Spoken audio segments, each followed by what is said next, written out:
Vocês estão vendo? Sim. Tá, eu vou colocar para apresentar. Então, gente, o que eu fiz? Peraí que eu tô travando aqui no momento. Pronto. O que eu fiz? Eu não resolvi a lista 2 de macro, tá?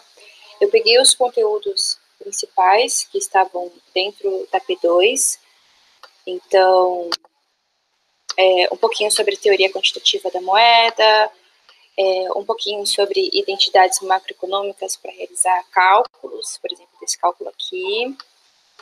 Vou falar um pouquinho sobre o efeito multiplicador, sobre política fiscal, política monetária e um pouquinho da curva de Phillips. A ideia é, então, que eu apresente um pouquinho sobre teoria quantitativa da moeda, como eu falei, né?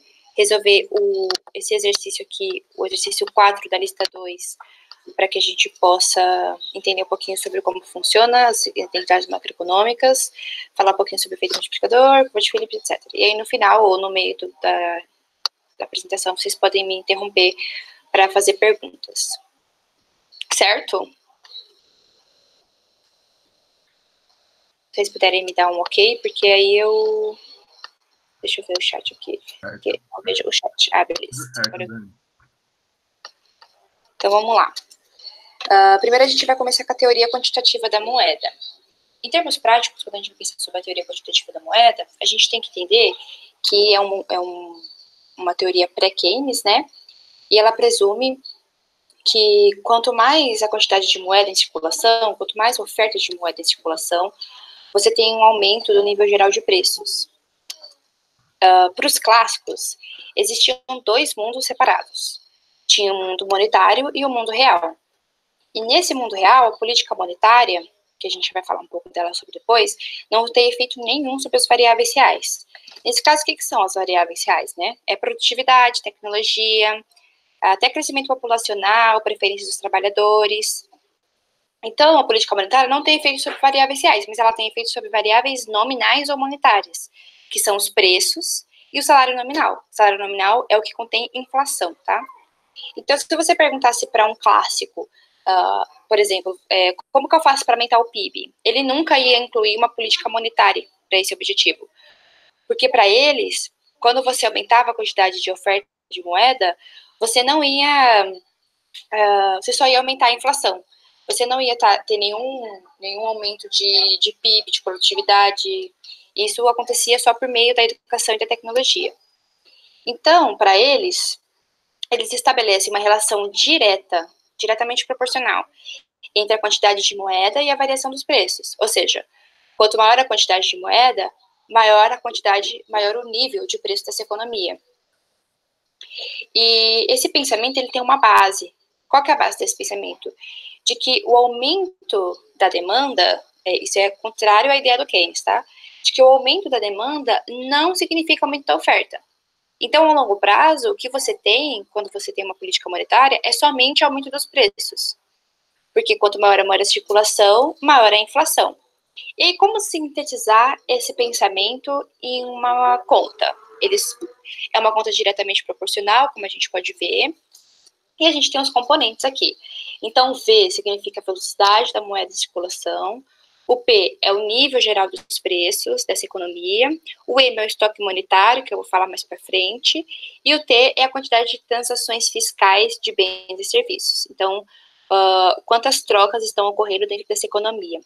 Se você pegar do lado do VM, o que ele está sintetizando esse V vezes o M? Ele está sintetizando o total de transferência de moeda entre os agentes econômicos para o pagamento de bens. E do lado do P e T, a gente tem sintetizando um pensamento que é o total das transferências de bens e serviços entre os agentes econômicos. O que os clássicos consideravam, então? Eles consideravam que tanto a velocidade da circulação da moeda, V, quanto a quantidade de transações de bens e serviços eram variáveis constantes. Quando você atribui essas duas variáveis como constantes, a gente anula elas, então M fica igual a P. Ou seja, uma relação direta em que quanto maior a quantidade de moeda de circulação, maior o nível geral dos preços. E aí entra a ideia da neutralidade da moeda. O que é isso? Os clássicos, eles acreditavam que os instrumentos de política monetária não iam afetar variáveis reais, como a gente já viu. Então, eles não tinham nenhum efeito sobre a oferta sobre emprego. E também não tinham nenhum efeito sobre a demanda. Então, a política monetária, ela não interfere no PIB, nem no nível de preços. Por isso que ela é conhecida como neutra. Tudo certo até aqui, gente?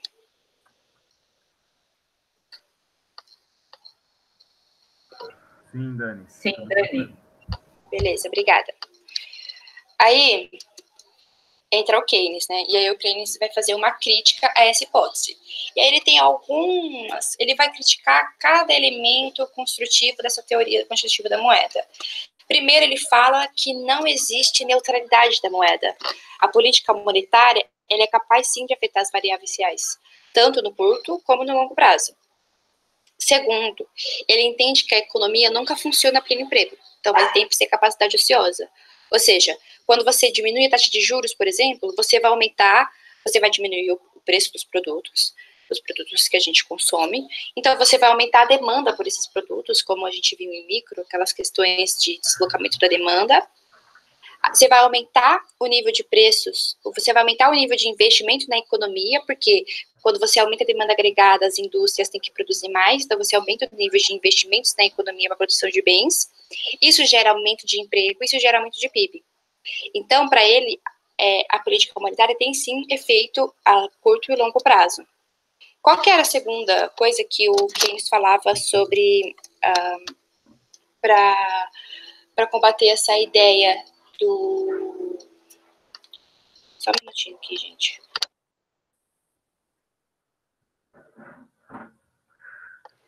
Desculpa, gente. A segunda explicação que o Keynes usava são as incertezas e a relação dela com a velocidade da circulação da moeda. Por exemplo, a economia capitalista ela é marcada pela incerteza em relação ao futuro. Por exemplo, a gente está numa pandemia agora, ninguém previa essa pandemia. Então, sempre tem uma incerteza em relação ao futuro. O que acontece? Nesses momentos, a velocidade da circulação da moeda é diferente. A velocidade da circulação da moeda ela não é constante, porque em tempos de incerteza você vai fazer o quê? Você vai diminuir a quantidade de transações que você faz na economia. Isso diminui a quantidade da velocidade da circulação da moeda. E a terceira explicação vai de acordo com a ideia do Keynes sobre as funções da moeda. Então, por exemplo, para os clássicos, como a gente viu, a moeda só servia para transação. Só servia para fazer transação de troca de bens. Só que o Keynes fala que não é bem assim. A moeda tem outras funções. A moeda ela serve para precaução. Então, por exemplo, se a gente está no período de crise, ninguém vai ficar gastando, né? Então, você vai se precaver, você vai proteger a sua moeda, você vai guardar ela. Como também a moeda serve para especular. Todas essas outras funções da moeda vai mexer na velocidade da moeda e, não só, vai também mexer na quantidade de transações de bens e serviços numa economia. Se a gente for pensar no modelo keynesiano naquela época, o modelo keynesiano surgiu no contexto da depressão na década de 1930. Um momento de muitas incertezas, um momento do problema do desemprego que gerava muita insuficiência da demanda. Insuficiência da demanda, por outro lado, gera instabilidade no investimento. E aí ficava naquele ciclo. Então, o Keynes propunha, na teoria keynesiana, um aumento dos gastos públicos, então, política fiscal, e política monetária para você estimular o produto e o emprego. E uma coisa que ele enxerga bem na teoria dele, que está relacionado também com a questão das incertezas, é que ele coloca na teoria dele o papel das expectativas. Então, o volume de emprego de uma economia depende das expectativas dos empresários, se eles vão vender ou não. Uma indústria não vai contratar se ela não tem expectativa de que o bem dela vai vender. Então, o volume de emprego vai depender também da expectativa dos empresários. E aí tem algumas hipóteses. Quais são as hipóteses? Que o produto e o emprego são determinados pelo lado da demanda. E a gente viu lá na teoria constitutiva da moeda de que a demanda não afeta de nenhuma forma a oferta, né? E ele também tem a hipótese de que sempre tem a capacidade ociosa na economia, quando a gente viu. Então, é sempre possível com que a gente aumente a produção sem pressionar os preços, por conta dessa capacidade ociosa. Tudo certo até aqui, gente?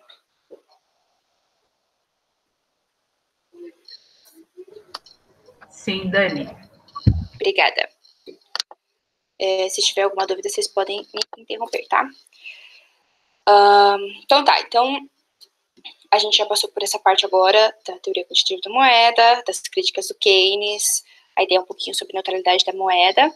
E agora a gente vai entender um pouquinho como a gente funciona as equações com identidades macroeconômicas. Então a gente tem os nossos instrumentos para a gente fazer essas ligações entre identidades macroeconômicas. Por exemplo, a gente tem a demanda agregada. A demanda agregada, ela considera, então, tudo que os agentes compram em determinada economia. E esses agentes podem ser as famílias, as empresas, o governo, etc. E aí a demanda agregada, ela tem 3 componentes. Numa economia com o governo e fechada, que a gente não está pensando numa economia aberta. Então, a gente tem um consumo, a gente tem o investimento e a gente tem os gastos de governo. Como também a gente tem a renda agregada. A renda agregada, ela é igual à demanda agregada, que também é igual ao produto agregado dessa economia, que a gente chama de PIB. Então, quando a gente pensa na renda agregada, a gente está pensando na remuneração dos fatores de produção de uma economia. Então, a gente está pensando em pagar os insumos, a gente está pensando em pagar os trabalhadores, a gente está pensando em pagar as máquinas, os salários, os aluguéis. Então, a gente está pensando nesse bojo de elementos que fazem parte da renda agregada. Então, eu vou começar a resolver um exercício, que é o exercício 4 da lista 2 de vocês. E aí, ele fala assim: suponha que, para uma determinada economia, durante um certo período de tempo, os investimentos tenham sido iguais a 200. Nesse caso, gente, investimento aqui é visto como uma aquisição de você comprar bens de produção, então, máquinas e produtos, para você conseguir aumentar a capacidade produtiva da sua economia, tá? Então, suponha que, em determinada economia, durante um certo período de tempo, os investimentos tenham sido iguais a 200. Os gastos de governo tenham sido iguais a 250, que os impostos líquidos tenham sido fixados em 100 e que o consumo tenha sido expresso pela função consumo C é igual a 25 mais 0,75 renda disponível, que é o YD. Então, primeiro, aqui é um pouquinho de matemática. A gente tem que entender que o nosso consumo ele é sempre em função da renda disponível. Quanto maior a renda disponível de uma família, de um governo, de uma empresa, mais eles vão consumir. E a função consumo nada mais é do que uma equação de primeiro grau. Se a gente for lembrar do modelinho de equação de primeiro grau, é y igual a x mais b. Isso é exatamente igual à função consumo. Em que A é o consumo autônomo, ou seja, é o consumo que não depende é o consumo que não depende da renda, então pode ser um consumo que depende de patrimônio, por exemplo. B é a propensão marginal a consumir, que é o quanto a parcela da renda adquirida vai para o consumo. Isso varia, né? A propensão marginal a consumir vai variar dependendo da situação socioeconômica de cada população. E a renda disponível. A renda disponível é a renda total de uma família menos o pagamento de tributos. Então, o que a gente tem, né? Ele vai perguntar para você assim, qual é o nível de renda de equilíbrio? Aí a gente sabe que o investimento nessa economia é 200, que os gastos de governo é 250, que a tributação é 100, que o consumo é esse aqui e que a renda disponível vai ser Y menos 100. Por que menos 100? Porque os tributos é 100. Como a gente viu lá, então, a renda disponível é Y menos T. Então, quando a gente faz identidades macroeconômicas, como eu falei, a renda disponível é igual à demanda agregada, que é igual ao produto agregado. Nesse caso aqui, eu vou usar a renda disponível igual à demanda agregada. Então, igual ao consumo, mais o investimento, mais os gastos de governo. Aí, esse Czinho aqui, eu vou substituir por essa fórmula aqui, ó, que tá aqui. E esse YD eu substituir por o Y menos 100. Aí, eu vou colocar mais os outros componentes. Investimento 200 e gasto de governo igual a 250. Aí, a gente chega nisso aqui, tá? Isso aqui é a equação da reta. Você vê que ela tem o modelinho do que eu acabei de falar, né? Y, A, AX mais B. Então, é a equação da reta, em que o consumo autônomo é o A, o 0,75, ele é a propensão marginal a consumir. Quando a gente vai pensar em termos matemáticos, ele é a tangente da nossa reta. Ele é o Mzinho da nossa reta. E aí a gente faz essa conta aqui, então, y, vou passar esse 0,75 para lá, subtraindo, y menos 0,75y igual a 400, então é 1 menos 0,75y, né? Isso dá 0,25y igual a 400, e o nosso y dá 1.600 unidades monetárias. Então, o nível de produto da nossa economia é 1.600 unidades monetárias. Pode ser 1.600 reais, 1.600 milhões, bilhões, trilhões, não importa. O que importa é que é o nível de produto ou renda de equilíbrio da nossa economia. Aí ele fala para a gente representar graficamente a solução. Então, a gente sabe que y, 400 mais 0,75y, é a nossa equação da reta. E aí, gente, se vocês quiserem que eu explique melhor um pouco esses termos matemáticos, a gente pode ficar mais nisso. Mas é simples. Então, a gente vai construir a reta. Como que a gente constrói a reta? A gente sabe que essa reta aqui é a bissetriz da nossa cruz keynesiana, certo? E quando a gente tem uma bissetriz, o eixo, a tangente aqui, é 45 graus. E se vocês lembram, a tangente de 45 graus é igual a 1. Então, a gente sabe que a nossa tangente, nesse caso, é 0,75. O que faz com que essa reta aqui, ela seja mais inclinada do que essa. 400 numa equação da reta, é o nosso coeficiente linear. Ou seja, é o número em que passa essa reta no eixo y, que é a nossa demanda agregada. Se vocês quiserem fazer de um jeito mais fácil, você pode zerar o y, né? Então, você zera o y vai ser igual a 400. Então, é um ponto 0 e 400, como a gente colocou aqui, né? No eixo x a gente está com 0 e no y a gente está em 400. Então, a nossa reta ela vai surgir daqui. Aí, o nosso nível de consumo, ele vai ser o quê? Ele vai ser o encontro dessa reta com essa reta. Que a gente colocou. Então, é o 1.600, que é o nosso nível de produto de equilíbrio dessa economia. Tudo certo até aqui, gente? Ô, Dani. Oi. Esse primeiro ponto aqui, 0 e 400, eu entendi, né? Então, o nosso x seria o 0, certo? Isso. E aí o 400 seria o y. Agora, como que eu só não entendi, esse 600 aqui, ele tá ligado a essa segunda reta do y igual a dA? Então, esse 600 aqui, a gente encontrou aqui, né? Certo. Nas unidades monetárias. E aí, ele representa o encontro, ele é a quantidade, ele é a nossa renda de equilíbrio dessa economia. Aí, a gente coloca ele aqui no encontro dessas duas retas aqui. Tá, entendi agora. É que eu não tinha visto em cima os gráficos. Tudo bem, então pode seguir. Ah, tá. Beleza. Mais alguma dúvida, gente? Ó, se vocês tiverem alguma dificuldade nesses passinhos básicos aqui, todo mundo aqui acho que me tem no WhatsApp, nos grupos. Então, pode me mandar uma mensagem no WhatsApp, não tem problema, que a gente faz mais passo a passo, tá bom? Posso seguir? Deixa eu ver aqui. Tudo certo. Pode sim, Dani. Obrigada. Aí a questão C, ele fala assim, suponha que os investimentos tenham caído para um nível de 150.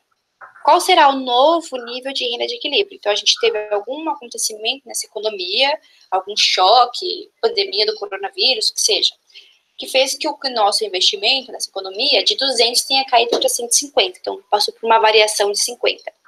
E aí ele pergunta qual será o novo nível de renda de equilíbrio. A gente vai fazer a mesma coisa, a função consumo não mudou, a propensão marginal a consumir não mudou, nada mudou. Só o investimento. Então, quando a gente vai fazer a conta, é o mesmo passo. Então, Y é igual a demanda agregada. Y é igual ao consumo, mais investimento, mais gasto de governo.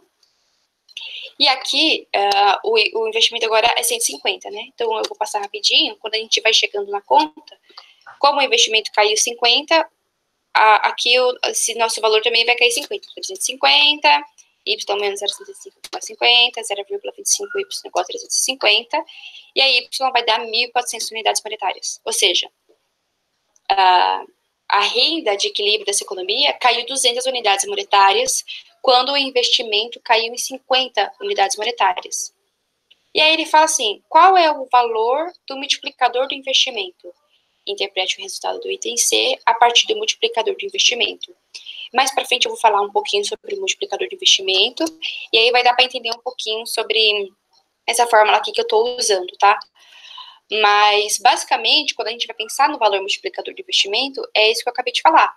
A gente vai pensar o quanto a renda variou quando tem uma variação no investimento. Então, variação é sempre final menos inicial. Aqui vai ser 1.400 menos 1.600. E aqui vai ser 150 menos 200. Então, 1.400, que foi a nossa última renda de equilíbrio, com 1.600, que era a nossa renda de equilíbrio inicial, 150, que era o nosso investimento, o nosso investimento agora, né, depois que caiu o símbolo de unidades monetárias, e 200 agora, que é o nosso investimento, que era o nosso investimento inicial. Quando a gente faz isso, a gente chega no valor a 4, ou seja, ΔY é igual a 4 vezes ΔI. O que significa isso? Significa que para cada uma unidade monetária de variação no investimento, a variação da renda é em 4. Então, vamos pensar no nosso exemplo. O investimento caiu em 50, certo? Ele foi de 200 para 150. O que aconteceu com a nossa renda? 50 vezes 4. Ela caiu 200. Então, a cada aumento em uma unidade monetária de investimentos, a renda aumenta em 4 unidades e vice-versa. O multiplicador do investimento é 4. Como ele caiu 50 unidades monetárias, a renda cairá na mesma proporção, diminuindo 200 unidades monetárias. Tudo bem até aqui, gente?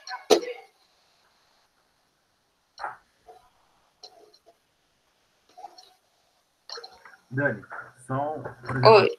se fosse para fazer um gráfico da equação C, a reta também seria inclinada, né? Isso, ela vai ter a mesma inclinação. Ela vai ter a mesma inclinação com a outra, porque o que determina a inclinação de uma reta é o seu coeficiente, é a sua tangente da reta, né? A única diferença é que aqui não vai ser 400, vai ser 350, então ela estaria um pouquinho mais para baixo aqui.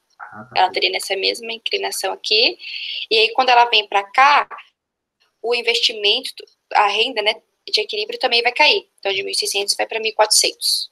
Obrigado, Dani. Imagina. Então, agora sobre efeito multiplicador. O efeito multiplicador, gente, ele está inserido dentro da lógica da teoria keynesiana. Eles querem avaliar, dimensionar o quanto que o gasto público ou o investimento público impacta na demanda agregada, porque vai impactar na renda, né? O efeito multiplicador, ele dimensiona tanto os efeitos diretos, que são, por exemplo, transferência de renda. Qual que é o efeito direto da transferência de renda? Aumento da renda.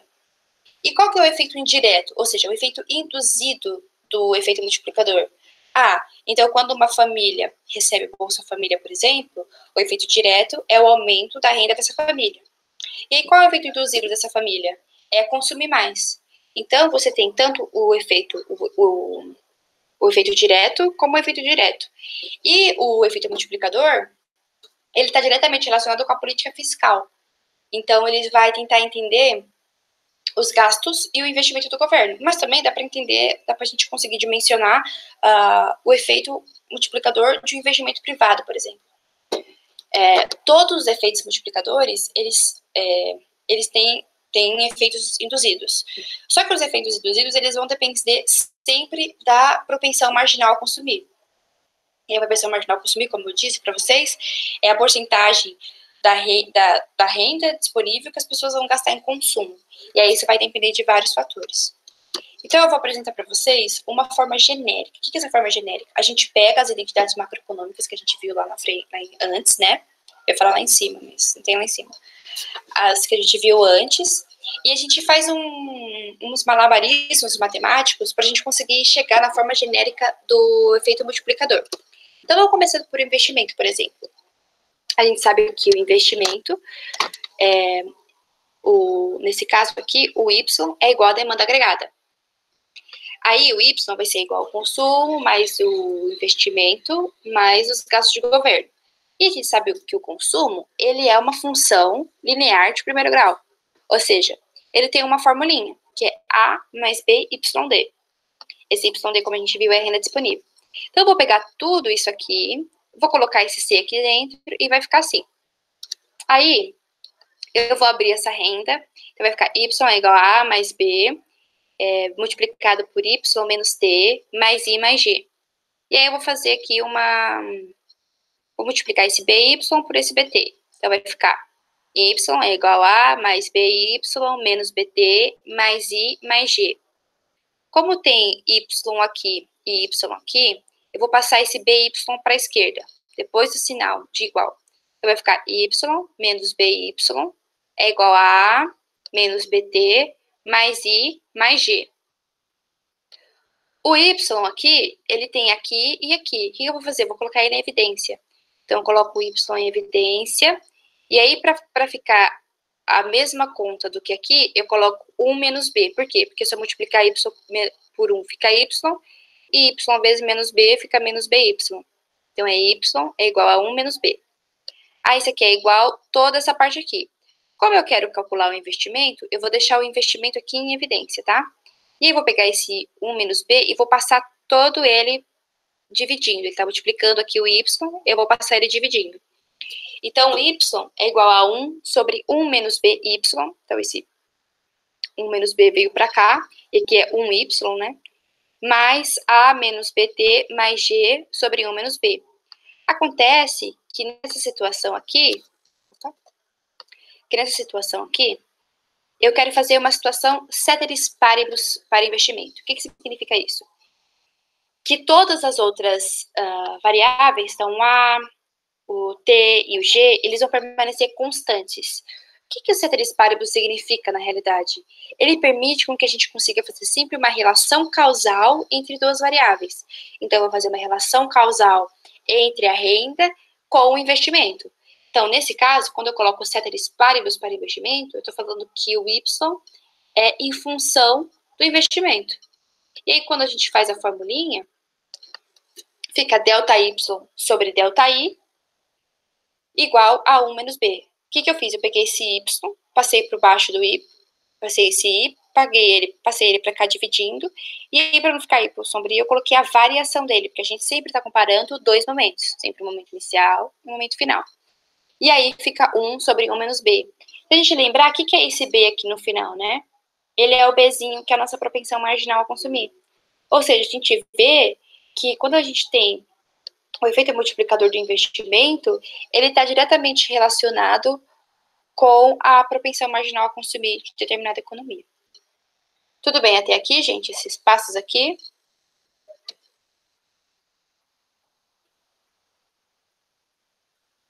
Aqui tá tudo bem, Dani. Beleza, eu vou continuar, tá? Aí, quando a gente pensar sobre gastos públicos, né? É a mesma coisa.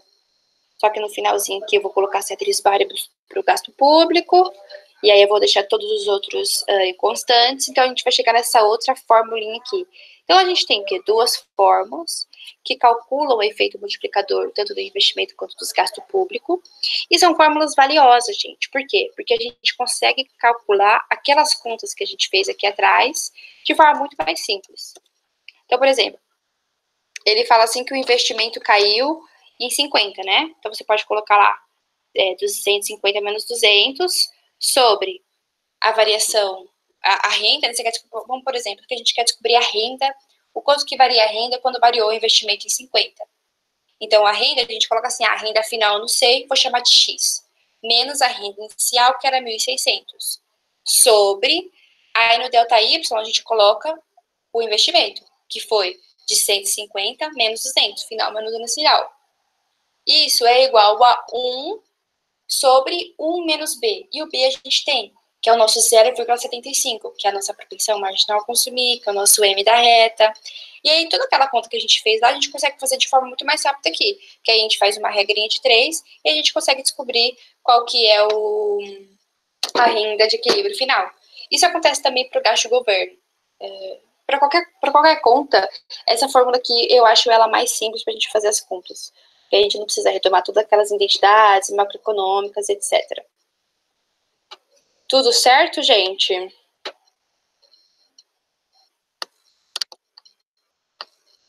Beleza.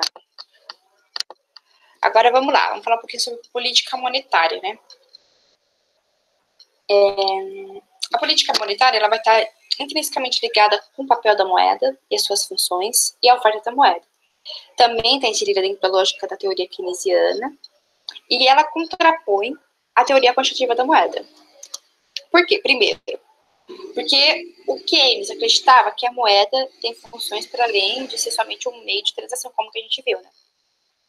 E quais são essas funções, né? Por que a moeda tem outras funções? Por que ela é importante para a nossa vida econômica na sociedade? Porque você não depende da dupla coincidência quando você tem uma moeda. Como assim? Vamos supor que eu tenho uma laranja e eu quero comprar um guarda-chuva. No mundo sem moeda, eu teria que procurar uma pessoa que tem um guarda-chuva e que é uma laranja. Então, eu dependia sempre da dupla coincidência. A moeda faz com que a gente não precise disso. A moeda possibilita com que a gente tenha um meio de troca.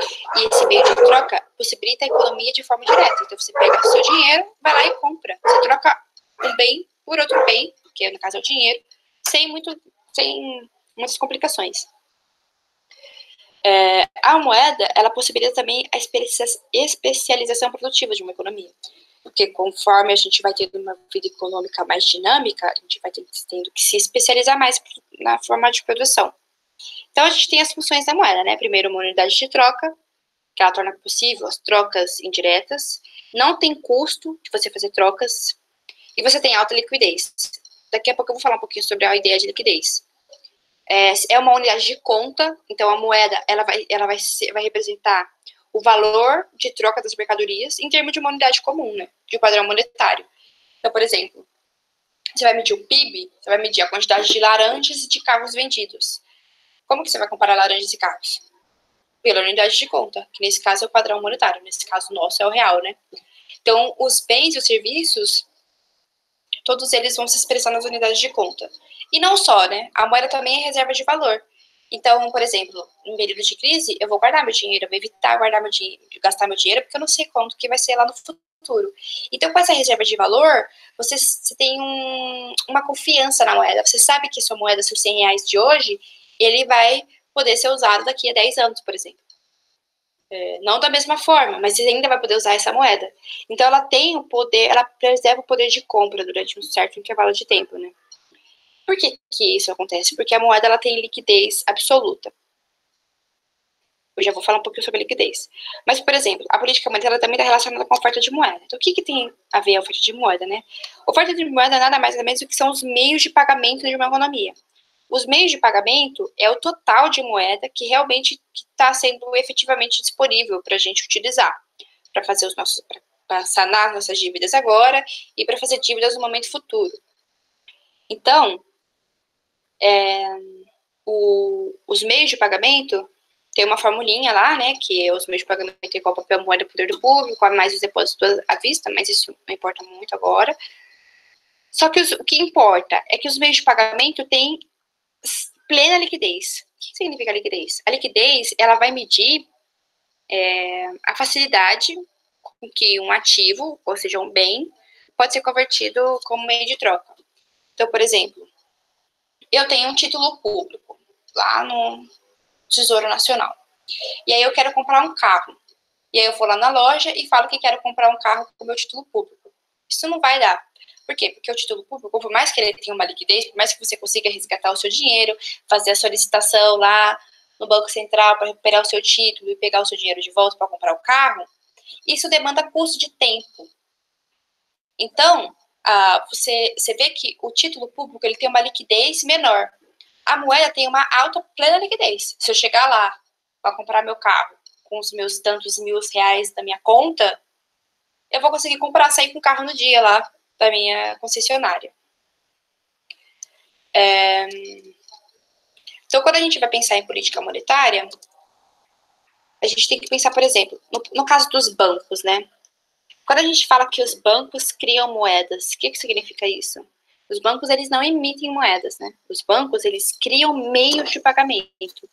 Eles possibilitam que haja mais moeda efetiva disponível para a gente utilizar. Então, por exemplo, eu vou lá, por exemplo, de como os bancos podem criar moedas, né? Eu vou lá no banco e deposito R$10.000 na minha poupança. Aí, no mesmo dia, vai um rapazinho lá e pede 10 mil emprestado. Aí o banco pega os meus 10 mil que eu coloquei no banco e empresta para ele. Aí, no outro dia, me deu a doida, e eu falo, quero meus 10 mil de volta agora. Aí eu vou lá no banco e pego meus 10 mil. O que a gente tem? A gente tem uma entidade monetária, que nesse caso eram meus 10 mil, em duas mãos. Então, o que o banco fez? O banco criou meios de pagamento. Os bancos também têm um papel importante na política monetária, né? A gente vai falar um pouquinho mais disso mais para frente, mas porque os bancos eles têm que ter uma reserva compulsória no Bacen, né? Que é o Banco Central. Aí isso aí fica mais para frente. Tudo certo aqui, gente?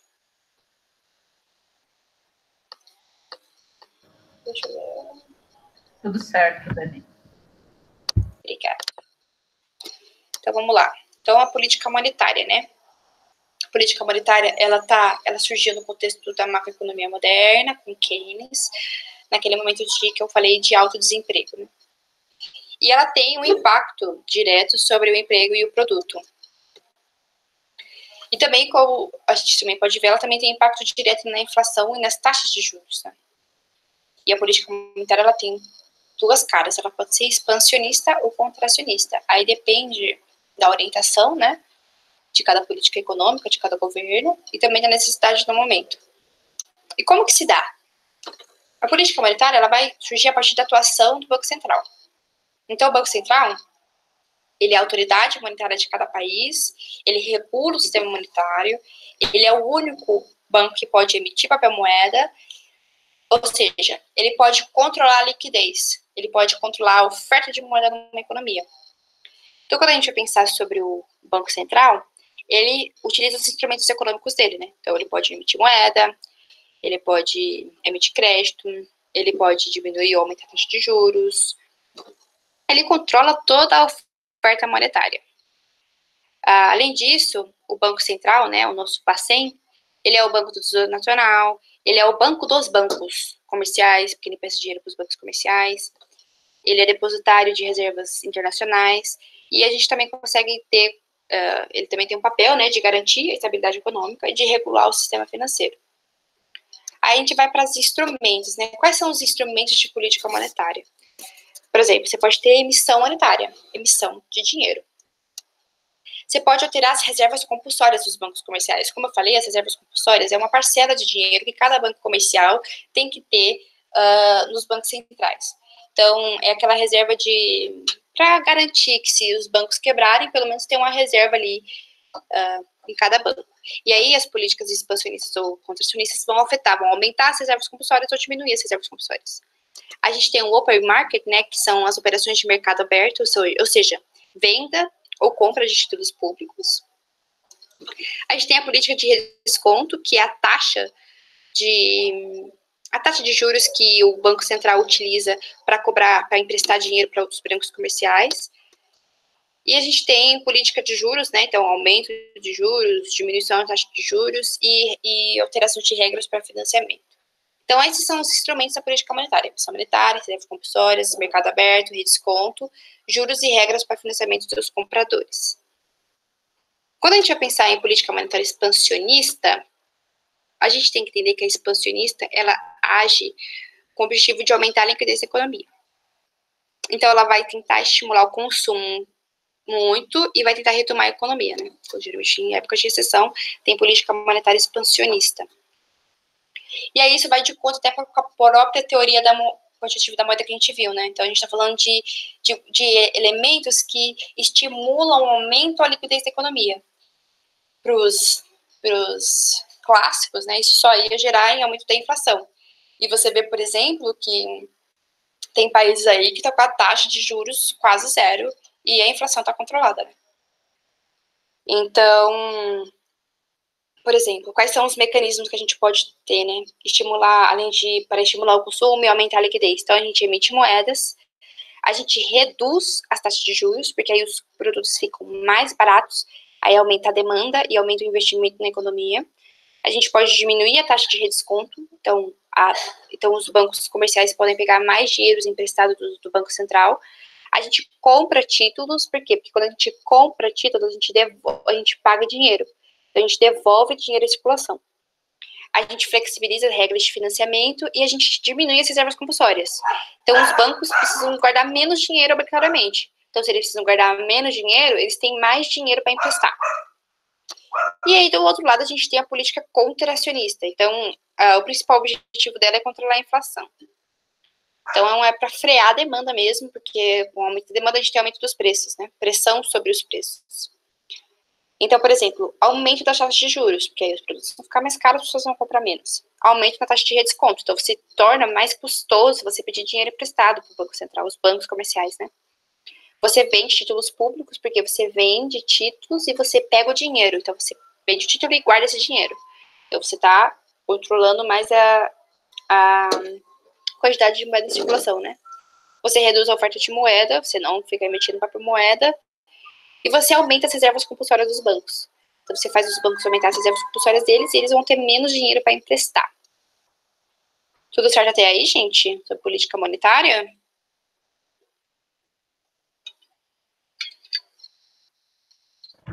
Tudo certo. Beleza. Política fiscal. A política fiscal, ela é a atuação do governo. Então, o governo tem as suas arrecadações, as suas receitas e tem os seus gastos. Então, a política fiscal, ela está ligada à atuação do governo em relação às suas despesas e às suas receitas, né? E a política fiscal, ela é responsável pela organização sustentável numa economia, né? E a política fiscal vai sempre tentar buscar o equilíbrio macroeconômico, isso na teoria keynesiana, né? Então, a gente vai utilizar instrumentos de política fiscal para estabilizar ou desestabilizar a economia. Por isso que a política fiscal às vezes pode ser chamada de chamam de política fiscal anticíclica, né? Então, é aquela que vai sempre tentar manter o equilíbrio macroeconômico, sempre utilizando de mecanismos compensatórios. Então, recessão, você aumenta gastos, quando tá contracionista, você, então tá, tipo, crise, você diminui os gastos, mais ou menos assim. E aí vai depender, tem várias outras teorias que falam que a política fiscal nem sempre, eles chamam de efeitos não keynesianos. Às vezes, uma política contracionista, por exemplo, pode estimular o consumo. Mas isso aí o André não aborda no curso dele, mas se vocês quiserem conversar mais sobre depois, é interessante. Eu gosto bastante. Então, assim como a política monetária, a política fiscal também busca controlar a inflação, né? Então, o equilíbrio macroeconômico tem impacto sobre emprego e produto e está relacionado também, tem duas vertentes, né? Expansionista ou contracionista. Então, quais são os instrumentos... Eita, gente, desculpa aí. Foi. Quais são os instrumentos que a gente usa na política fiscal? São os instrumentos da demanda agregada, né? Então, aumento ou diminuição de gastos públicos, aumento ou diminuição de investimento, aumento ou diminuição de tributação. A gente tem que lembrar que o efeito multiplicador dos gastos públicos, nesse caso, assim, quando a gente pensar em efeito multiplicador em política fiscal, ele é sempre maior do que o da tributação. Porque quando a gente tem aquela relação que a gente viu, aquela formulinha, né, delta Y sobre delta G, a gente vê que é uma relação diretamente proporcional. E quando a gente vai pensar em efeito multiplicador de renda sobre tributação, ele é inversamente proporcional. Ou seja, quanto maior você aumenta os tributos, menor é a renda disponível numa economia. Logo, menor é o efeito multiplicador, porque as pessoas vão ter menos dinheiro para consumir, né? Então, os gastos públicos, de certa forma, ele é mais efetivo. Então, a gente tem essas duas vertentes, né? Expansionistas ou contracionistas. Quando a gente está... A expansionista, o que significa, né? Significa que o governo ele vai utilizar os gastos públicos, os investimentos e os tributos, então, nesse caso, redução dos tributos, para estimular a atividade econômica, para dinamizar a economia. A política fiscal tem efeito direto na promoção e na contratação do crescimento econômico, e ela tem efeito também no curto prazo. Quando a gente eleva gastos de governo, por exemplo, a gente aumenta a demanda agregada, né? E quando a gente diminui tributos, como eu já falei, a gente aumenta a renda disponível. Então, você tem maiores taxas de consumo e também de investimento privado, porque as pessoas têm mais renda disponível para poupar, nesse caso. Contracionista é o contrário, né? O governo vai cortar gastos públicos, vai cortar investimentos e vai aumentar a tributação. Isso serve também até para, às vezes, para transmitir até uma maior credibilidade, assim, para os credores. que aí você consegue demonstrar uma certa confiança, e aí você impede que o capital fuja do país, que ainda continue tendo investimentos no território nacional. Tudo certo até aí, gente?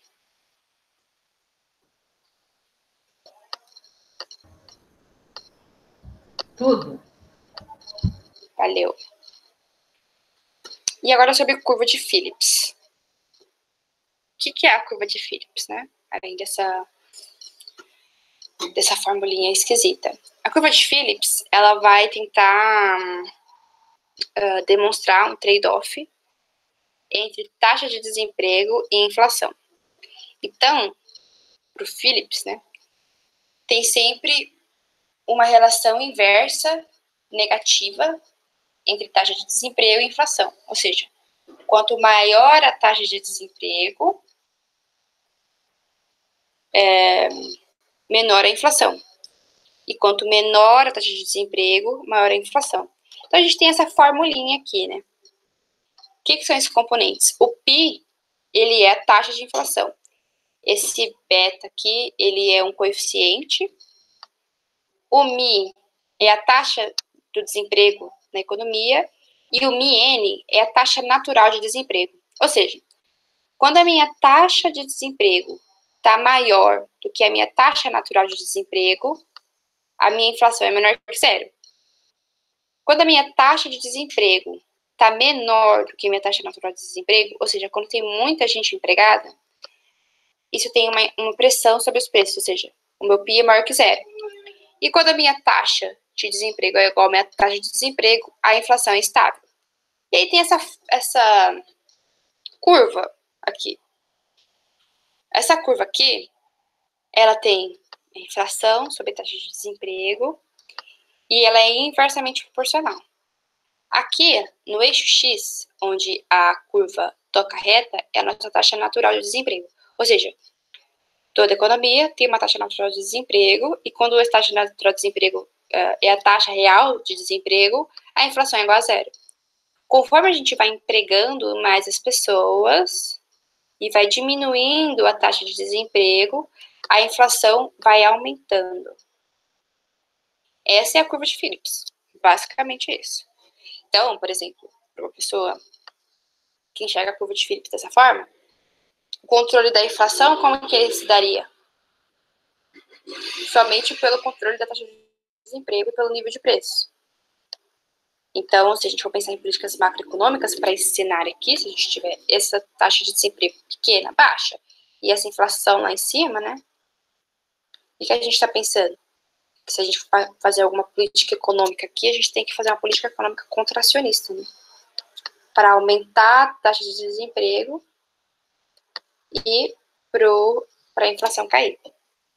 E aí tem uma limitação dessa abordagem. Por exemplo, o que acontece quando a gente tem inflação alta, mesmo com alta taxa de desemprego? Porque aqui, se a gente for pensar, aqui é a taxa natural de desemprego. Quanto maior a taxa de desemprego, a inflação vai ficando em termos negativos, né? Então, a inflação não existe. Não tem inflação. Então, por que acontece que às vezes a gente tem economias que estão com baixa demanda e com alta taxa de desemprego, e mesmo assim a inflação está lá em cima? O nome disso é estagflação, né? É uma limitação da curva de Phillips, não consegue explicar. Não consegue explicar essa estagflação. E aí, o que fizeram, né? Para tentar explicar, por exemplo, a estagflação da década de 70. Fizeram uma reinterpretação da curva de Phillips. E aí eles falaram assim, que eles entenderam que a relação inversa entre taxa de desemprego e inflação, ela não é estável, e que tem sempre uma inflação esperada dos agentes econômicos. Então, a reinterpretação da curva de Phillips vai incluir a expectativa dos agentes econômicos na teoria. O que ele fala, né? Que para cada nível de desemprego tem uma inflação maior. Então, por exemplo, que é a nossa nova fórmula. Aí vamos pensar que aqui a nossa inflação é igual à nossa inflação esperada menos nosso coeficiente, taxa de desemprego, menos taxa natural de desemprego. Vamos pensar que a nossa taxa natural de desemprego é 0. Ou seja, não tem desemprego, né? Taxa 0. E ela é igual à nossa taxa natural de desemprego. Então, tudo isso aqui é 0. Ainda assim, vai ter uma inflação, que vai ser a inflação esperada. Porque eles entendiam, né? Que a inflação, ela vai sempre se perpetuando.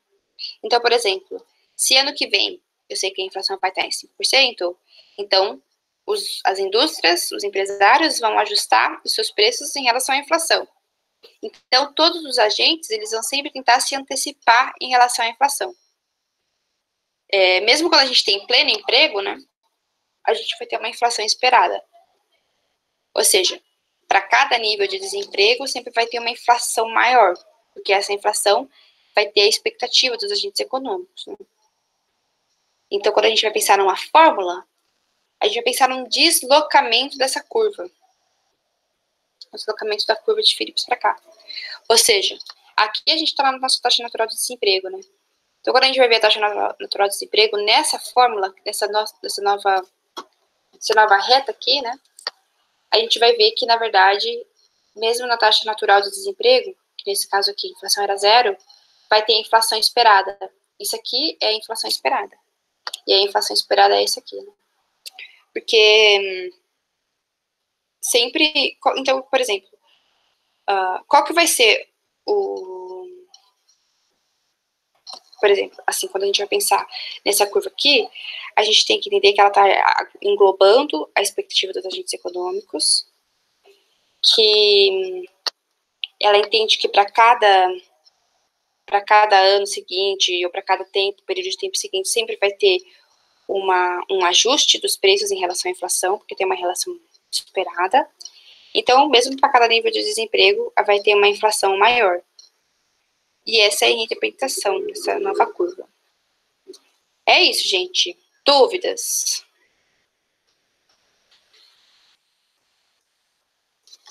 Deixa eu fechar aqui.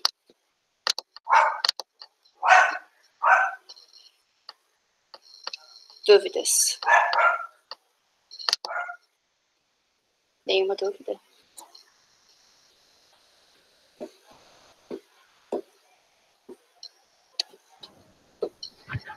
O duro é que a dúvida surge a hora que a gente está fazendo lá. É verdade. De certa forma, essa foi uma aula rápida, né? Por isso que eu não me propus a tentar resolver a lista, porque eu acho que a lista conversa pouco com a prova. Então, aqui foi mais para a gente tentar entender os elementos que podem ajudar a gente a construir a prova, né? Mas, se vocês tiverem alguma dúvida no sentido de quando vocês estiverem construindo a prova, tentar retomar algum conteúdo ou algum conteúdo da lista que vocês queiram, eu posso fazer com vocês depois. Ô, Dani, você chegou a olhar a prova? Você viu a prova, né? Você comentou. Vi. Porque acho que na lista não tem curva de Phillips, né? E aí, não. Até resolver um exercício, né? Porque eu acho que a teoria ficou muito bom, só que eu acho que aplicando, acho que elucida, que nem a menina falou, na hora de resolver a prova que pega a questão, né? É que não está comparando a prova com a lista, só a primeira questão que você resolveu, mas o resto é mais... Pegou muito nesse conteúdo aí. Não sei, ou se você quer um exercício de Phillips aí para resolver, se você tiver com tempo também, né?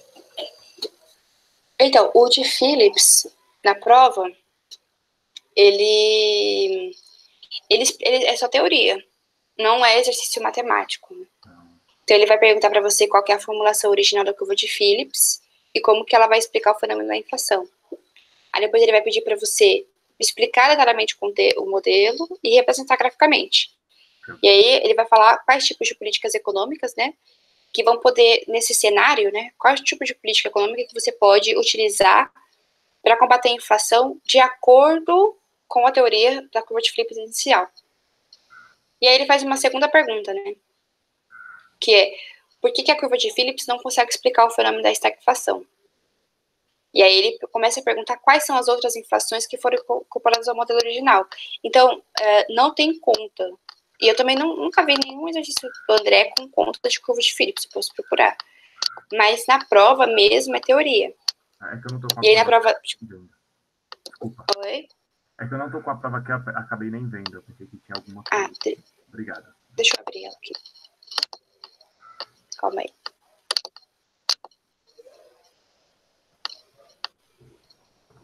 Então, por exemplo, aqui tá a prova, né? Estão vendo? Sim, Dani. Então, ele pergunta a formulação original. Aí ele fala um pouquinho sobre políticas econômicas, né? Que eu citei um pouquinho nesse contexto para combater a inflação. Ele pede para justificar. E ele pergunta por que a curva de Phillips não consegue explicar o fenômeno da estagflação, né? E ele fala um pouquinho sobre quais as outras causas da inflação que foram incorporadas ao modelo original. Então, é basicamente teórico. Aqui também a gente falou um pouquinho, né, sobre teoria quantitativa da moeda. Aqui vocês vão ter que buscar, né? Ele está falando de duas medidas de política monetária que o Banco Central do Brasil adotou como resposta à crise sanitária de 2020. Aí vocês vão procurar lá, vão incluir a medida provisória, a portaria, o que seja. Não é muito difícil. Aí tem aquele exercíciozinho que a gente fez, né? Por exemplo, aqui, ó. Se o governo implementar uma política fiscal pelo lado do gasto, enquanto deve aumentar os gastos públicos para que o produto retorne à patamar inicial. Nesse exercício aqui, dá para usar a nossa fórmula genérica do efeito multiplicador dos gastos públicos. Pode ser uma boa. Que aí você consegue fazer o antes e depois, calcular, deixar uma variável G ali para vocês calcularem. Aqui ele fala que é mais, né, de teoria. Então, sobre política de transferência de renda, o que é o efeito multiplicador de uma política de transferência de renda, o que significa dizer que uma política social com efeito multiplicador próximo de 1 tem efeito neutro do ponto de vista fiscal.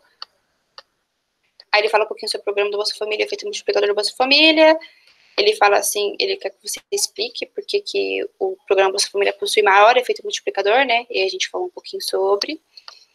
E o que os autores argumentam, por que os autores argumentam que o multiplicador do exercício do auxílio emergencial deve estar entre o efeito da previdência social e do programa Bolsa Família. E aí, lendo isso aqui, que vocês vão conseguir ver essa resposta da última aqui, eu acredito. Mas a lista 2, assim, não... Se vocês quiserem, a gente pode resolver algum exercício aqui, mas não encontrei nada relacionado com a prova, né? É mais continha mesmo.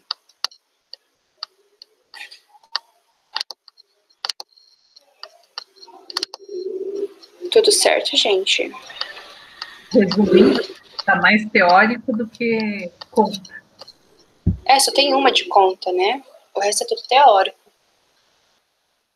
Por isso que eu trouxe mais essa parte teórica, assim. Essa primeira aí, eu até já respondi, acho que está bem dentro, só vou dar uma revisada em relação ao que você falou.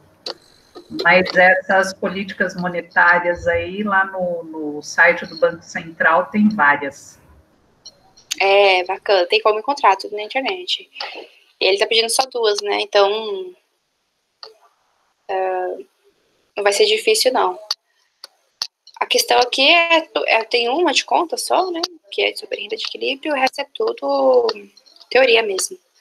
Mas assim, gente, estou disponível para vocês, tá bom? Se vocês quiserem, pode me chamar no WhatsApp. Agora eu estou quase de férias, mas eu tô mais tempo livre aí. Então vocês me chamam no WhatsApp e aí a gente conversa. Posso ajudar vocês aí no que for preciso, tá bom? Se vocês não tiverem mais nenhuma dúvida. Muito obrigada, viu, Dani? Valeu muito. Muito obrigada mesmo. Imagina, Cacilda. Então é isso, gente. Valeu, Dani. Obrigado, hein? Vou deixar meu número aqui, então. Acho que todo mundo aqui tem meu número. Deixa eu ver. Mas eu vou deixar aqui. Calma aí. Eu não vou falar, né? Porque vai pra gravação do YouTube e depois o pessoal vai ficar mandando mensagem no YouTube, maluco. Aqui, ó. Tá aqui, tá bom? Então é isso, gente. Obrigada, tá? Valeu, Dani. Tchau, tchau. Até mais. Beijo no coração. Tchau, tchau. Até. Tchau. Até.